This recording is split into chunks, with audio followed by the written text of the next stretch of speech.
So typically, when you have a convention, you experience a bump.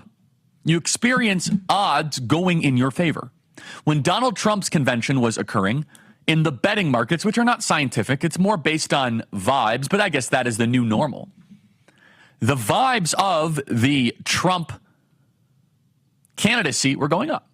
The chances of Trump's winning were going up during the Republican National Convention.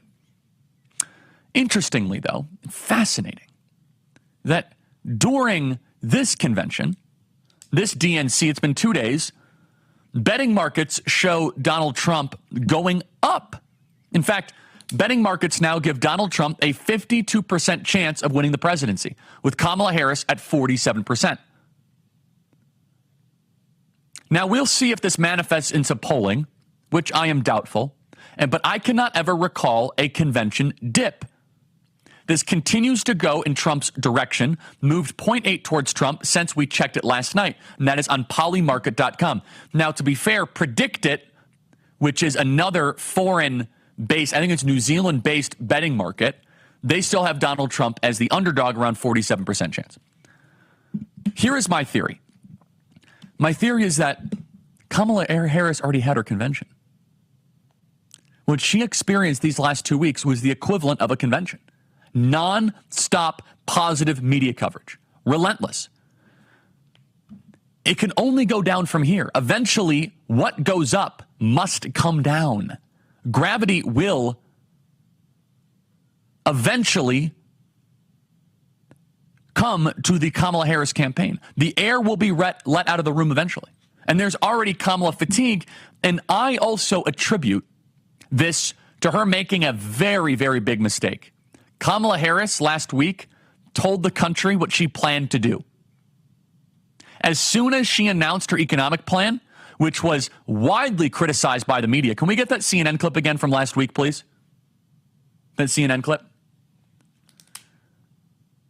That as soon as that was brought to be center stage, people are like, wait, you're going to do price controls?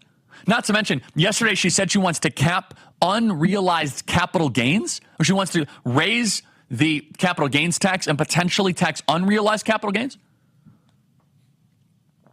Typically, when you see a convention, you see a building surge. You see more and more support. The odds seem more in your favor, but it seems as if the more the American people see from this, the worse the numbers are. Kamala Harris is proposing an insane 25% tax on unrealized capital gains. So let me tell you how crippling this would be for the American economy. This is communist. This is communist. Imagine buying shares of Apple stock for $10,000 and their price rose to $15,000. Under Kamala's plan, you'd own taxes on the $5,000 gain, even though you haven't sold the shares or made any actual profit. Now imagine the stock's value drops back down to $10,000 the following year. The gain that you were taxed on has vanished. So you already paid 25% on a gain that no longer exists, leaving you with a financial loss and no real benefit, and you had to pay taxes on something that doesn't exist. Taxing unrealized gains would force investors to sell off assets to cover their tax bills, hurting long-term investments and economic growth. This is a recipe for a stock market crash, and also for those of you that own homes. Again, you want to win baby boomer voters. This is a way to run up the score with baby boomer voters. Kamala Harris, I'm talking about from our side. You bought a home for $300,000. Now the home is worth $600,000. That's a $300,000 gain. By the way, where do you get money for this? Do you sell the stock to cover the tax bill? This is so dangerous. And I believe this is one of the reasons why her betting odds and why her chances in the presidential election are going down and Donald Trump is ascendant. Trump has been having a great week. It's not been reported by the media. He's been on message. He's been on point. He's been going to the battleground states. He's been going to Wisconsin, going to Michigan. He's in North Carolina today. Kamala Harris demands homeowners give up nearly half their profit in taxes when selling their homes. Now, I want to play a clip here of a Chicago alderman who I think pinpoints it perfectly. But let me tell you something that I keep on hearing from people on the ground. What I keep on hearing from baby boomers and older Americans is they say, Charlie, typically, okay, if Trump wins, if Biden wins, whatever, business grinds on. They say, Charlie, if Kamala wins, I'm actually scared of what this would mean for the country. There is real fear amongst rank and file retirees to the radical, revolutionary, life-altering type of policies that she would bring. And by the way, you're right. She's a fundamental, insurgent, revolutionary communist.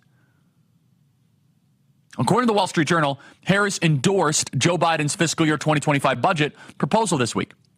Many have sounded the alarm on the proposal, as it allows 44.6% tax rate on long-term capital gains.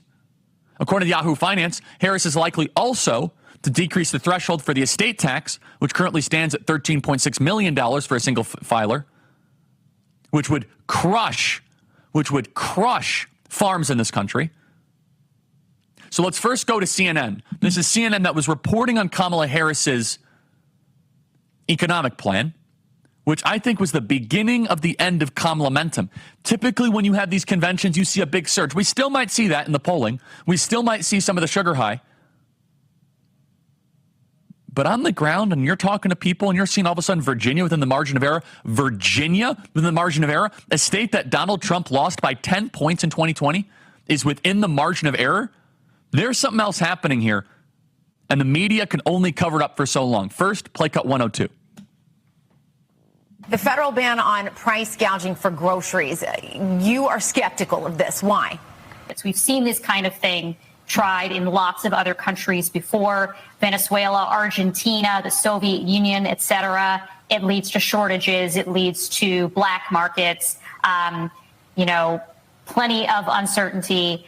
And beyond that, the specific way this bill is written might actually increase prices. And just so we're clear, today there was new jobs data that came out. The government lies about everything. They lied about COVID deaths. They lied about masks. They lied about kids in school, shutting down schools. They lied about six feet of social distancing. They lied about the efficacy of the vaccine. They lied about the safety of the vaccine. They lied about ivermectin. They lied about hydroxychloroquine. They've lied about the border. They lied about how many illegals there are. They lied about crime. They lied about violent crime. They lied about Ukraine. They lie about the budget. And now they lie about jobs. They're like, oh, actually, the job numbers have been adjusted by 1 million. Democrat Chicago alderman says it perfectly. This Democrat convention is not winning over new voters. It is simply a rallying cry for the base of the Democrat Party. Okay, Kamala Harris might run up the score in New York City. Is that going to play in Peoria, Arizona? You get it? I don't think that's going to play in Peoria. Play cut 89. Alderman Lopez, great to see you. Democrats winning any new voters at this convention? I highly doubt it. I think this is all playing to their own base, not trying to recruit new people, because clearly the Democratic Party, my party, is not interested in talking about what matters. How are you going to keep people safe? How are you going to secure the border? And how are you going to deal with the 8 million undocumented individuals that they let in under Kamala Harris's lead? Because right now we're like in this beauty pageant of hypocrisy going on right now. Where a beauty pageant of hypocrisy? Yeah, because we say one thing and we're doing the exact opposite. You have the most American of American cities where we're telling people to come here, feel welcome, enjoy our beautiful city, and 100% it's a beautiful city, but yet we had to board up every single store in the surrounding area to keep it safe from looters and rioters that our mayor, Brandon Johnson, has welcomed here and said, come and show us what your true colors are. Now, it's really pitiful. That is Chicago alderman. I think it said something Lopez. What was his name again? He's saying it very clearly. What has the Democrat Party put forward as a three-pronged solution? To make your streets safer, your groceries more affordable, and your border secure. His name is Raymond Lopez. Thank you. The answer is nothing. It is a depopulation parade where you can get vasectomies in the van outside. 25 abortions have already happened, by the way. Again, regardless of your opinions on abortion, you know I'm pro-life. You got 25 babies that were aborted just feet outside of the DNC, and they're bragging about it. This is really sick stuff. There is something so morally wrong with the Democrat Party where they are advertising, bragging that just feet from the DNC, you can go get abortion and vasectomies and you can shout it and advertise it. And in the next segment, I'm going to tell you about what Kamala Harris did yesterday and the branding that she had in Milwaukee. David Plouffe, smart man, running the Kamala campaign. They said, hey, what if we do a rally during the DNC in Wisconsin? By the way, that's the abortion truck right there. People are going in to go get abortions. People are going in to go get vasectomies in a mobile van. This is the Democrats' vision for the country. Pure depopulation. Excuse me. This is what their idea of freedom is. And that's what we're going to talk about in the next segment. They say freedom. They want freedom to be able to go into a mobile RV van and get a vasectomy and not just be able to do it. But it's the celebrating that is the most disgusting part of it. If you have to get a vasectomy because you've had 5 kids, okay, and you want to make sure that, there's control there, go for it, I suppose. This is a shameful exercise here. And they do it this way because they know what they're doing is actually evil and sinister, and the only way they can cope with it is to celebrate it and to evangelize other people.